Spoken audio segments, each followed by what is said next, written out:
नमस्कार। ज्योतिष शास्त्र में श्रद्धा और विश्वास रखने वाले सभी जातकों का पारलौकिक जगत चैनल में बहुत बहुत स्वागत है।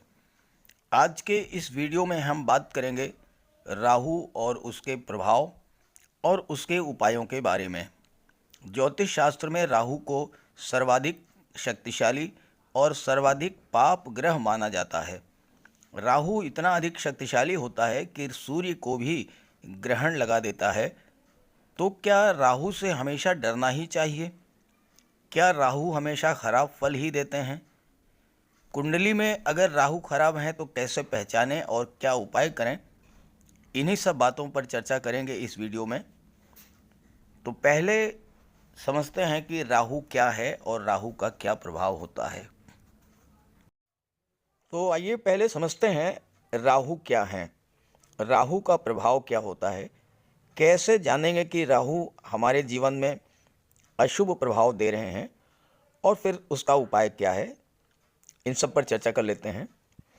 ज्योतिष शास्त्र में राहु को सर्वाधिक शक्तिशाली और सर्वाधिक पाप ग्रह माना गया है। राहु इतना अधिक पावरफुल होते हैं कि सूर्य और चंद्रमा को भी ग्रहण लगा देते हैं। राहु को सारे काम बिगाड़ने वाला ग्रह माना गया है। राहु का मूल स्वभाव ही है व्यक्ति को परेशान करना। छल कपट, झूठ, फरेब, चोरी, अपराध, इन सब में राहु का वास होता है। राहु अगर कुंडली में खराब है, खराब भाव में बैठा है या पाप ग्रहों से दृष्ट है तो आपके अंदर मानसिक रूप से भ्रम और कंफ्यूजन की स्थिति पैदा कर देंगे। आपके बनते बनते काम बिगड़ जाएंगे। एक अनजाना सा डर हमेशा बना रहेगा। आपको हमेशा ये लगेगा कि लोग आपके साथ धोखा कर रहे हैं। अब अगर आप ज्योतिष शास्त्र के ज्ञाता हैं तो आसानी से पहचान लेंगे कि राहु आपके लिए अशुभ हो रहे हैं और आप उसका उपाय कर लेंगे। लेकिन अगर आपको ज्योतिष शास्त्र की जानकारी नहीं है तो कैसे पहचानेंगे कि आपके जीवन में राहु का अशुभ प्रभाव पड़ रहा है, अशुभ राहु आपका आगमन आपके जीवन में हो चुका है? कुछ लक्षण मैं आपको बताता हूँ। पहला और सबसे महत्वपूर्ण लक्षण है, राहु अगर खराब है तो आपके घर में कबाड़ ज़्यादा जमा होने लगेगा। खास करके इलेक्ट्रॉनिक्स आइटम्स, टूटी फूटी घड़ियाँ, टूटा फूटा फर्नीचर, ये सब कबाड़ के रूप में इकट्ठा होने लगेगा। घर में गंदगी का अंबार लगने लगेगा। अगर आपके घर में लाल चींटियों का आगमन शुरू हो जाए तो समझ लीजिए कि राहु का अशुभ प्रभाव आप पर पड़ना शुरू हो गया। अगर आपके मन में लगातार नेगेटिव फीलिंग्स आए, मन लगातार अशांत रहे, कार्यस्थल पर लगातार अप डाउन्स होता रहे, डिप्रेशन की स्थिति बनने लगे, तो समझ जाइए कि राहु खराब हो रहे हैं और राहु का उपाय कर लीजिए। तो क्या राहु हमेशा खराब फल ही देते हैं? ऐसा बिल्कुल भी नहीं है, क्योंकि राहु से प्रभावित व्यक्ति निडर होता है, किसी से दबता नहीं है, किसी की बात नहीं मानता और किसी तरह की बंदिश में नहीं रहता। राहु के भीतर अतीन्द्रिय शक्ति है और उसमें हर तरह के षड्यंत्र को समझने की क्षमता है। हालांकि राहु हर तरह की खुराफात भी करा सकते हैं और उससे निपट भी सकते हैं। इसलिए कलयुग में राहु को सबसे अधिक पावरफुल माना गया है और सबसे अधिक पाप का कारक भी माना गया है। लेकिन आज के समय में राहु ही हमें राजा बना सकते हैं। क्यों? पुराने समय में विदेश जाना ठीक नहीं माना जाता था, इसलिए विदेश के भाव को यानी 12वें भाव को 8वें भाव से जोड़ दिया गया। जबकि आज अगर आप देखें तो लोग विदेश जाकर के ही अच्छा पैसा कमाते हैं, अच्छी ज़िंदगी जीते हैं और विदेश में ही सेटल भी हो जाते हैं। और राहु विदेश के कारक हैं, इसलिए जिनका राहु अच्छा होता है वो विदेश जाते हैं, धन कमाते हैं और एक्सपोर्ट इंपोर्ट के व्यापार में तो बहुत अधिक लाभ कमाते हैं। यहाँ मैं आपको स्पष्ट कर दूं कि विदेश का आशय अपनी मातृभूमि को छोड़ करके किसी दूसरे शहर या दूसरे राज्य में जाना माना जाता है। केवल अमेरिका, ब्रिटेन, कनाडा मत समझिए, अपने देश में भी विदेश या परदेश। आज की डेट में राहु, केतु, शनि और मंगल, जिन्हें पाप ग्रह कहा जाता है, यही हमें जीवन में ऊपर उठाते हैं, धन वैभव देते हैं, मान सम्मान दिलाते हैं और हर तरह का सुख भी दिलाते हैं। क्यों? क्योंकि आज की दुनिया छल कपट, झूठ और फरेब की दुनिया है। और यही समझने की बात है कि राहु आपको हर तरीके से पैसा कमाने की बुद्धि और क्षमता प्रदान करेंगे।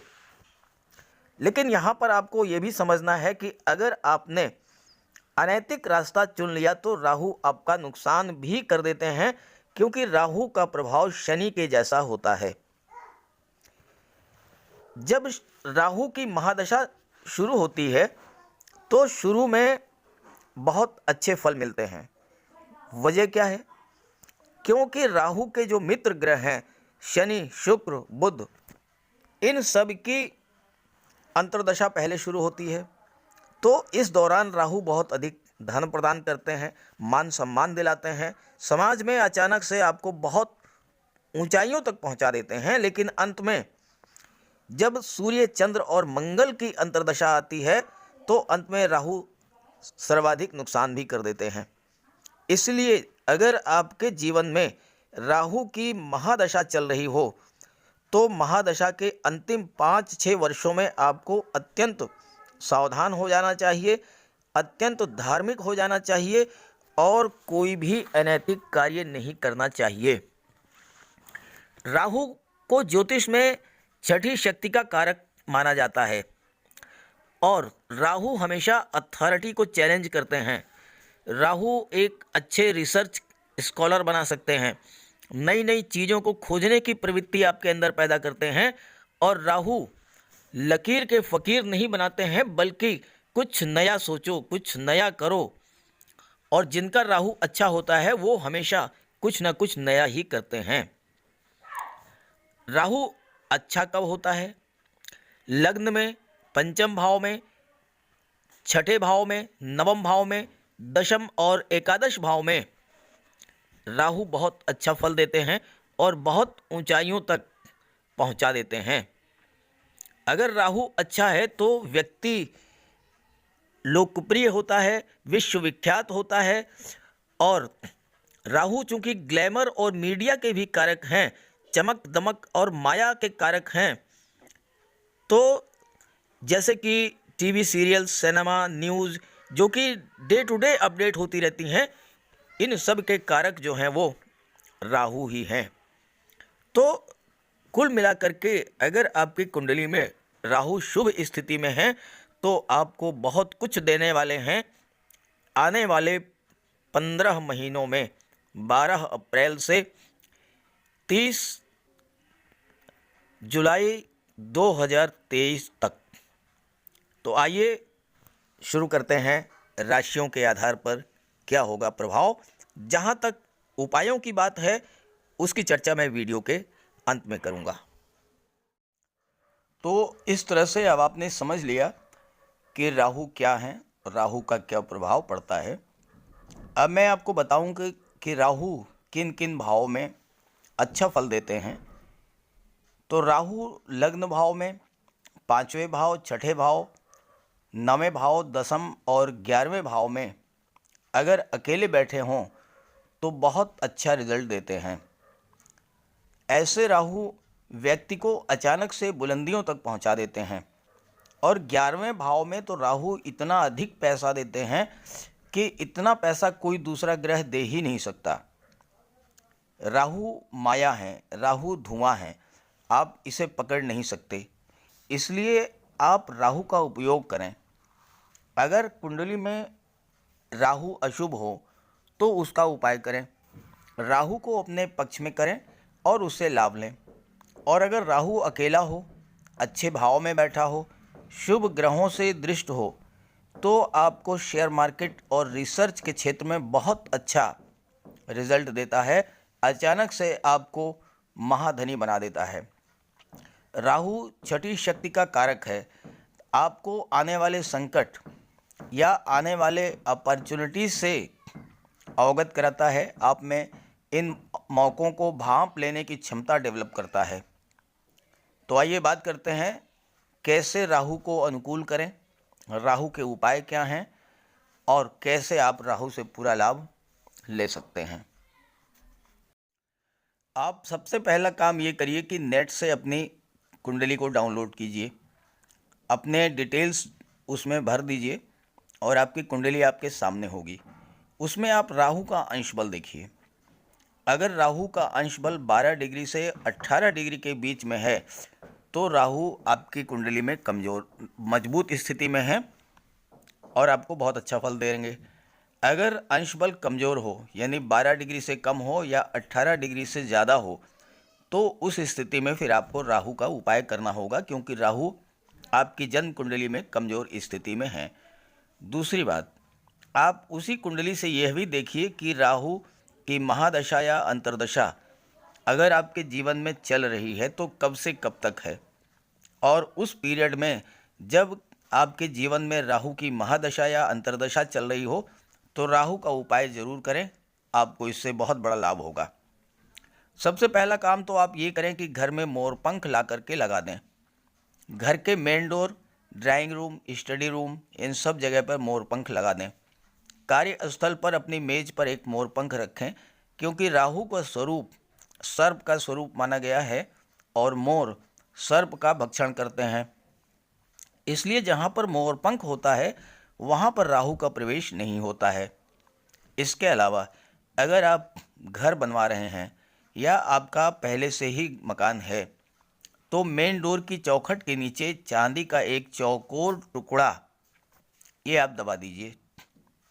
इससे क्या होगा कि राहु का प्रवेश नहीं होगा। घर को साफ सुथरा रखें, घर में से कबाड़ को हटा दें, इससे राहु बाहर चले जाएंगे और लक्ष्मी का आगमन होगा। अगर आप किसी कार्य से या अपने ड्यूटी पर घर से बाहर निकल रहे हैं तो अपने बैग में हमेशा एक मोरपंख रखें, काले सुरमे की एक डिबिया रखें और एक चांदी की छोटी सी गोली रखें। ये 3 चीज़ें अगर आप अपने बैग में रखेंगे तो राहु आपके पास नहीं आएंगे। अपने घर में हर हफ्ते समुद्री नमक से पोंछा लगवाएं। इसके अलावा काले कुत्ते काली गाय को भोजन दें। गरीब, लाचार, दिव्यांग, असहाय व्यक्तियों की मदद करें, इससे शनि और राहु दोनों प्रसन्न होंगे। और राहु का महा उपाय है बजरंग बली की उपासना करें। बजरंग बली के मंदिर में जाएं, उनके चरणों में बैठें, उनसे आप अपनी बात कहें, अपनी समस्या कहें, पूरे मन से 10 मिनट, 15 मिनट, आधे घंटे, जितना आप समय आपके पास हो, आप बजरंग बली की प्रार्थना करें, आराधना करें। आप देखिए राहु, केतु, शनि और मंगल ये चारों ही ग्रह बिल्कुल शांत हो जाएंगे और आपके जीवन में खुशियों की, सुख समृद्धि की वर्षा होगी। तो ये वीडियो अगर आपको अच्छा लगे अपने साथियों को भी ज़रूर शेयर कर दीजिएगा। और सबसे बड़ी बात यह है कि राहु का उपाय ज़रूर कीजिएगा। बहुत आसान उपाय है लेकिन आपके लिए बहुत लाभकारी होगा।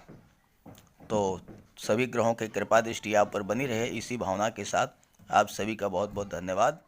नमस्कार।